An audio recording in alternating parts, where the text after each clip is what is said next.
मेरे भाई, इनकी एक और मुतंगी की मस्जिद का वाकया हुआ। ये कांग्रेस पार्टी साजिश करके हमको जेल को भिजाई। यही कोर्ट निजाम हमारे वकील। मैं जा रहा था, पेशी को आया, मैं समझ गया, थोड़ा मुझे समझ में आ रहा था कुछ खेल है इन लोगों का। ये मक्कार हैं लोग, कभी मर्दानगी की तरह सामने से मुकाबला नहीं करते। मैं इखलाकन घर में से अपनी जानी माल जो भी अपने थोड़े बहुत चीज़ा रहते रख लिए, अपना हथियार समझिए, कारतूस आरतूस, उसमें अपने कारतूस हथियार अलग होती है, इनके सामने पुलिस वालों। खैर आया, मैं गाड़ी में बिठा लिए, जेल को लिख जाओ। हैरत की बात यह है कि उस वक्त एक इंस्पेक्टर साहब थे, शायद उन्होंने भी हाईटेक सिटी में है, अल्लाह अच्छा रखे उनको, अल्लाह उनको 180 साल की उम्र दे, आमीन। तो उन्होंने गाड़ी में बिठाए मेरे को, एसीपी में बैठ गया। मैं लावा, एसीपी और इंस्पेक्टर दोनों बैठ गए। तो बैठ के फौरन उन्होंने दोनों फोना मिलाए, sir sir sir Asaduddin Owaisi sent to jail. मैं देख रहा, हंसी आ रही मेरे को, देख के पुलिस वाला बोल रहा है, क्या हंस रहे? बोला रो क्या? अब बोल रहा, फोन पे बोल रहा, Owaisi sent to jail sir.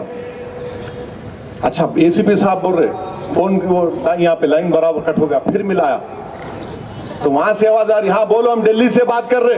Owaisi को पकड़ लिए। तो बेचारा सेलफोन आवाज तो कम रखना, मैं बाजू बैठा हुआ हूं, उन्होंने दिल्ली से कौन थे नहीं मालूम। वेरी गुड वेरी गुड, इसको सबक सिखाना।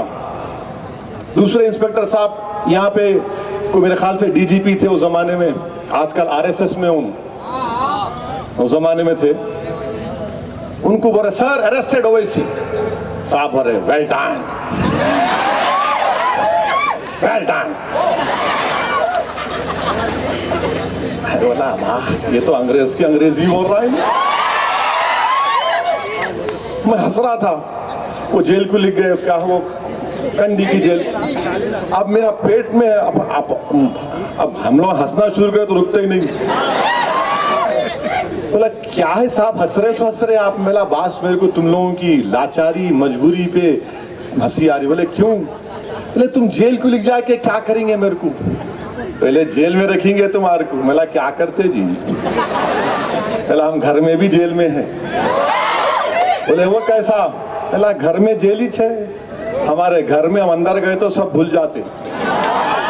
आप कहीं को हंस रहे आप? मेरे को खुशी हो रही, यार रह रहा हूं बोल के। जेल को लिख गए अंदर। जेल को लिख जाते कि वहां भी इंतजाम करके रखे थे पूरा। वो बेचारा एक जेलर था, सुप्रीडेंट अच्छा था। जेलर आके बोला, अच्छा है तुम? बोला हो, क्या है? बोला कहाँ है कमरा बताओ। कमरा मिला हो, लेटना है जाके। खैर लिख गए। आके उन्हें जेलर साहब बोले, आपको खाना नहीं मिलेगा। मिला कौन पूछे तेरे से खाना? नहीं खाते। मिला नहीं, मेरा रोजा था उस दिन। सही बोल रहा, रोजा था मेरा। बोला नहीं खा, नहीं मिलेगा खाना। मिला कोई बात नहीं। मेरे भाई जेल में गए, अल्हम्दुलिल्लाह कोई बात। रात में बेचारा सुप्रीडेंट आया, आके क्या बोला मालूम उन्हें? ओवैसी साहब, तो मुझे देखा, बोला पलट के बोला, जय तेलंगाना। मैं बोला अरे, अब मेरा दिमाग उधर जा रहा क्योंकि हम तेलंगाना के मुखालिफ थे। ये बात हकीकत है। मिला क्या है, अब आप भी कुछ बोलने आए क्या? बोले नहीं, आपके लिए पानी और खजूर लाया, अपने तेलंगाना का बच्चा भूखा नहीं रह सकता। मेरे भाई, ये आज भी तहजीब जिंदा है। ये कांग्रेस पार्टी को समझ में नहीं आता। खाना दूसरे दिन नहीं देते, बोले फिर जेलवरा छोड़ दो साहब, जेल की तरकारी बना के लाया, खाओ आप। मेरे भाई, ये चीज को समझने की जरूरत है। ये चीज को समझने की जरूरत है। जेल में थे, अब जेल में रोज बुलाते मेरे को, दिल्ली से कोई आईबीआईबी कौन लोग थे नहीं मालूम, ये कांग्रेसियां, ओवैसी साहब जरा बात कर लो दिल्ली को। मिला किससे? तुम्हारे बाप से। मिला बोलो तुम्हारे बाप को, अगर मर भी जाऊंगा तो बात नहीं करूंगा। बोले क्या डरते नहीं? मिला प्यारे तू तारीख नहीं जानता हमारी। करबला के मैदान में आले रसूल 72 थे, सब कुर्बान कर दिए जालिम के सामने, मगर सर को नहीं झुकाया। मैं उनके सदका के नाम का खाने वाला हूं।